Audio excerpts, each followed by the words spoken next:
आज हम एक नए टॉपिक, क्या नए टॉपिक बोल सकते हैं, हम अपने प्रीवियस टॉपिक की बात करते हैं। क्लास 9 में एक टॉपिक है ये कि ग्राफिकल मेथड की हेल्प से इक्वेशन ऑफ मोशन का प्रूवमेंट करवाएंगे। क्या बता दें? प्रूवमेंट करवाएंगे। बहुत से बच्चों को नहीं समझ में आता, बहुत बड़े बड़े टीचर्स डेरिवेशन देते हैं मैथ के मैथ। इसके बेसिकली दो मेथड है बेटा। क्लास 11 में आपको मैथमेटिकल मेथड भी पढ़ाया जाता है, ग्राफिकल मेथड भी पढ़ाया जाता है, लेकिन क्लास 9 का आपके लिए स्टार्टिंग होती है मोशन के लिए, फोर्स के लिए। तो यहाँ आपको एक छोटा सा इंट्रोडक्शन मिलता है with the help of graph. Prove that जो इक्वेशन ऑफ मोशन है, हमारी इक्वेशन ऑफ मोशन कितनी बेटा? तीन मोशंस है। कैसे? पहली इक्वेशन ऑफ मोशन है क्या है? v बराबर u प्लस at। अच्छा, इसको समझने के लिए पहले हमें समझना पड़ेगा बेटा वेलोसिटी टाइम ग्राफ। जरा समझते हैं वेलोसिटी टाइम ग्राफ क्या है। अच्छा, अगर हम बात करते हैं एक्सेस की, आप लोग क्लास 8 में थोड़ा बहुत आपको पढ़ा दिया जाता है मेंसुरेशन के बारे में, कोऑर्डिनेट ज्योमेट्रीज के बारे में, तो आपने बताया और देखा होगा कि इसको क्या बोलते हैं बेटा? एक्स बोलते हैं, एक्स एक्सिस बोलते हैं। अच्छा, इसको क्या बोलते हैं बेटा? वाई एक्सिस बोलते हैं। बोलते नहीं बोलते? अच्छा ठीक है। अगर हम वेलोसिटी टाइम ग्राफ को देखते हैं तो वेलोसिटी टाइम ग्राफ में बेटा क्या रखा जाता है? x में t रखा जाता है और y में v रखा। अरे सर जी, x में t रखा, y में v रखा। अच्छा क्यों सर जी? t को हम y में रखते हैं, v को हम x में रखते हैं, ऐसा क्यों नहीं कर सकते सर? बेटा इसका एक रीजन है। इसके क्या एक नहीं दो रीजन है। सबसे पहले बेटा x एक्सिस में हमेशा हम उन्हीं क्वांटिटीज को रखते हैं जो इंडिपेंडेंट होती हैं। हमारा जो टाइम होता है बेटा वो इंडिपेंडेंट क्वांटिटी होता है। अच्छा, इंडिपेंडेंट क्या होता है? जो किसी पे डिपेंड ही ना रहे। तो y एक्सिस पे हम डिपेंडेंट क्वांटिटीज को रखते हैं जो डिपेंडेंट होती हैं। वेलोसिटी टाइम के ऊपर डिपेंड है, टाइम वेलोसिटी के ऊपर नहीं डिपेंड है। अच्छा, एक और चीज, अगर आपने देखा हो कि एक्सेलरेशन की बात करते हैं तो एक्सेलरेशन का हम क्या फार्मूला लिखते हैं? v बराबर v अपॉन t। v क्या है? ये वहां पे ये आप ये भी मत समझ, अरे सर v माइनस u होता है, चेंज इन वेलोसिटी होता है। बेटा एक अलग चीज है, हम आपको एक अलग पॉइंट समझाना चाहते हैं। ये ऐसा क्यों नहीं है उसका रीजन समझाना चाहते हैं। अगर हम a बराबर v बाई t तो लिख सकते हैं, क्या हम, आप खुद सोचो, क्या t बाई v लिख सकते हैं? क्या लिख सकते हैं? नहीं लिख सकते बेटा। एक रीजन तो ये हो गया, एक रीजन ये जो मैंने आपको बताया वो हो गया। कौन सा रीजन हो गया बेटा? कि जो इंडिपेंडेंट टर्म्स होते हैं उन्हें वहां रखते हैं, x एक्सिस में रखते हैं, जो डिपेंडेंट टर्म्स होते हैं उनको वहां रखते हैं, y एक्सिस में रखते हैं। क्लियर हुआ? चलिए स्टार्ट करते हैं। क्या टॉपिक है आज का हमारा? v u plus at। आइए स्टार्ट करते हैं। अच्छा, ये ग्राफ को अगर हम ध्यान से देखें तो ग्राफ में आपको नजर आ रहा होगा कि एक ऑब्जेक्ट है, कोई बॉडी है, ये पॉइंट a पे है। कहां है?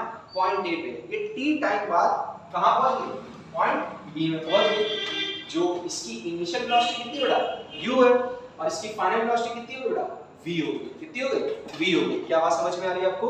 हाँ यार। अच्छा, क्लियर हो रहा है। तो हमारी ऑब्जेक्ट वीडियो हो गया। अब हमने क्या किया? एक परपेंडिकुलर को ड्रॉ किया। क्या किया? परपेंडिकुलर को ड्रॉ किया। अच्छा, अगर हम ध्यान से देखें तो आपने अब तक एक्सेलरेशन के बारे में हमने आपको पढ़ाया कि change in velocity, the rate of change of velocity is called acceleration. Rate time के साथ अगर वेलोसिटी का चेंजमेंट होता है तो वहां एक्सेलरेशन होता है।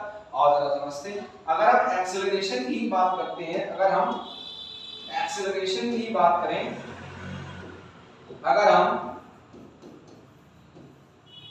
एक्सेलरेशन की बात करते हैं तो क्या होगा? Change in velocity upon time taken. अगर हम ध्यान से देखें इस ग्राफ की तरफ, अगर आप ध्यान से देखो, क्यों बच्चों? वेलोसिटी का चेंजमेंट कितना नजर आ रहा है आपको? वेलोसिटी का चेंजमेंट आपको नजर आ रहा होगा कि ये तो हमारी वेलोसिटी है। वेलोसिटी का चेंजमेंट कितना आया? bd आया। क्या है बेटा? bd आया। अच्छा बेटा, टाइम कितना लगा? अच्छा बेटा, टाइम कितना लगा? तो हमारा टाइम लगा ad। कितना लगा बेटा? ad लगा।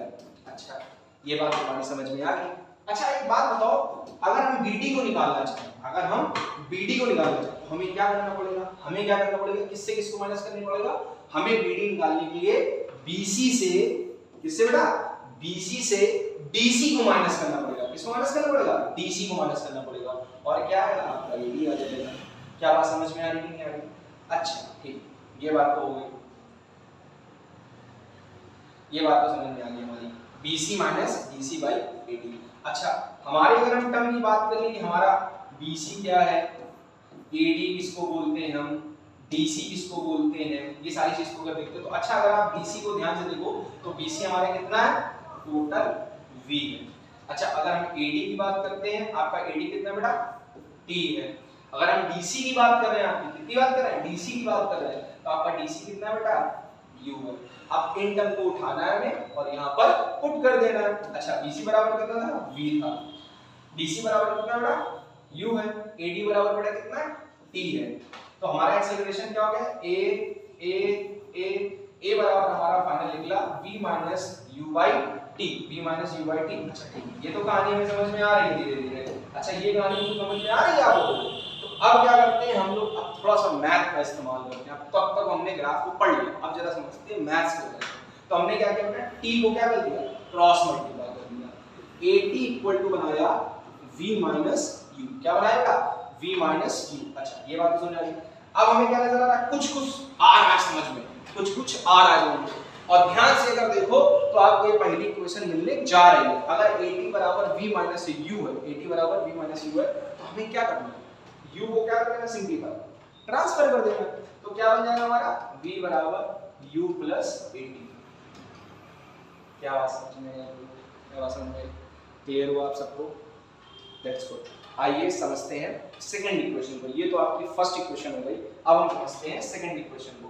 जरा सेकंड इक्वेशन को समझ लेते हैं। लो सर जी, ग्राफ चला गया, आओ फटाफट बना देते हैं। चुटकियों में काम होता है, चुटकियों में बनाया ग्राफ। ये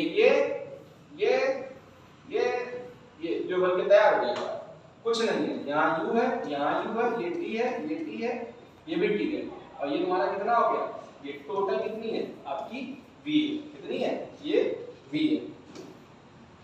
क्या बात समझ में आई? अच्छा, अब हमें क्या प्रूफ करना है, अब हमें प्रूफ करना है बेटा, अब हमें प्रूफ करना है S बराबर UT plus half AT square.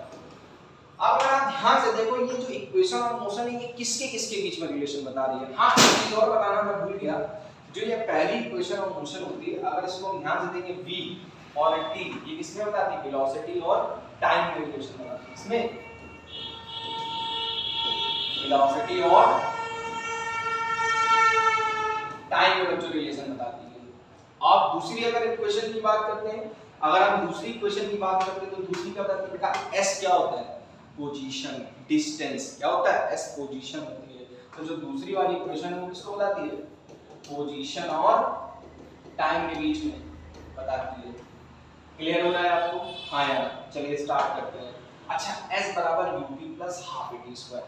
बच्चों, क्लास में अगर आपने पढ़ा हो, टीचर्स ने आपको बताया होगा, आपको ये बात याद भी होगी कि अगर हम डिस्टेंस निकाल लेते तो हम लोग को एरिया की नीड पड़ती है। किसकी पड़ती है नीड, एरिया की पड़ती है। अगर हम ध्यान से देखें तो एक हमारे पास क्या है, एक रेक्टेंगल है, और एक हमारे पास क्या है, ट्रायंगल है। तो अब बस करना क्या है, S बराबर एरिया ऑफ ट्रायंगल या एरिया ऑफ, क्या लिख सकते हैं, area of rectangle plus area of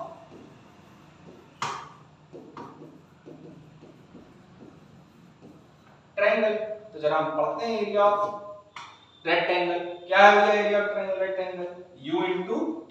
U U T ना मानिए, अगर हम इसको ध्यान से देखें तो हमारा ये क्या था, AO था और OC था। अगर AO और OC की बात करते हैं तो जो एरिया ऑफ क्या होगा आपका रेक्टेंगल होगा, वो क्या होगा, OA into OC, OA into OC हो जाएगा। अच्छा ठीक है, ये तो बात समझ में आ गई। अब एरिया ऑफ क्या बोलते हैं, ट्रायंगल की बात करते हैं, क्या होता है, हाफ बेस इनटू क्या होता है, हाइट होता है। हाफ बेस इनटू क्या होता है, हाइट। तो बच्चों, अगर हम इस ट्रायंगल की बात कर रहे हैं, इस ट्रायंगल की बात कर रहे हैं, तो ये इसका क्या हो जाएगा बेटा, क्या हो जाएगा, बेस हो जाएगा। ये इसका क्या हो जाएगा, हाइट हो जाएगा। बस पुट कर देना है हमको। अगर हम बेस एरिया की बात करते हैं, बेस क्या है और आपका क्या है, आप ध्यान से कर देखो तो आपको खुद नजर आ रहा होगा कि इसमें ये चीज, ये पोर्शन कितना है, B D A, ये सब क्लियर हो रहा है। तो बस कुछ नहीं करना है, रख देना है हम लोगों को। OA into OC हो गया। अब हमें रखना है इसका, ये बना हमारा ट्रायंगल, क्या रखा है, ये हमारा ट्रायंगल का है। AD, देखो AD लिख दिया हमने। अब हमारा ये क्या है, BD, AD into BD हो गया। अच्छा ठीक, और देखते हैं OA की कितनी वैल्यू रखी गई है। OA की वैल्यू है हमारी U और OC की वैल्यू कितनी है हमारी T। अच्छा प्लस की बात करते हैं हाफ।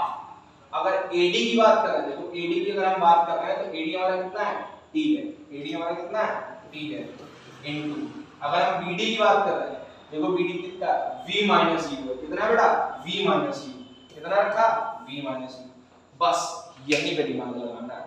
यहाँ अगर जिस बच्चे ने दिमाग लगा लिया उसका चुटकियों में ये डेरिवेशन सॉल्व हो जाएगा। यहाँ पर हमें हेल्प लेनी है किस डेरिवेशन की, हमारे प्रीवियस डेरिवेशन की। वो प्रीवियस डेरिवेशन क्या था हमारा, v बराबर u प्लस at। यहाँ पे हमें वैल्यू पुट करनी होती है v की। आइए जरा पुट करके देखते हैं। ये तो हमारा हो गया ut plus half into t, ये लगा हुआ है, ठीक है ना। अब हमारा क्या रखा हुआ v की जगह हमने क्या रखा u प्लस at, तो u क्या रखा प्लस at रख दिया, और क्या रखा u प्लस at रखा, और माइनस का क्या रख दिया u रख दिया। अच्छा प्लस का u माइनस का u क्या हो गया, कैंसिल आउट हो गया। अच्छा ठीक, ये चीज समझ में आ गई। तो ut तो ये हो गया आपका, हाफ ये आपका हो गया, a आपका ये रहा, एक t से t का मल्टीपल हुआ, at क्या हो गया स्क्वायर हो गया। क्या बच चल रहा था s चल रहा था, s बराबर ut plus half at square. क्या बात समझ में आया लोगों को, हाँ या ना। बस ऐसे ही प्यार बनाए रखना और आपसे कुछ नहीं चाहिए। क्या ये बात समझ में आई आपको, हाँ या ना, क्लियर हुआ। ठीक, thank you so much, subscribe my channel and thank you for watching.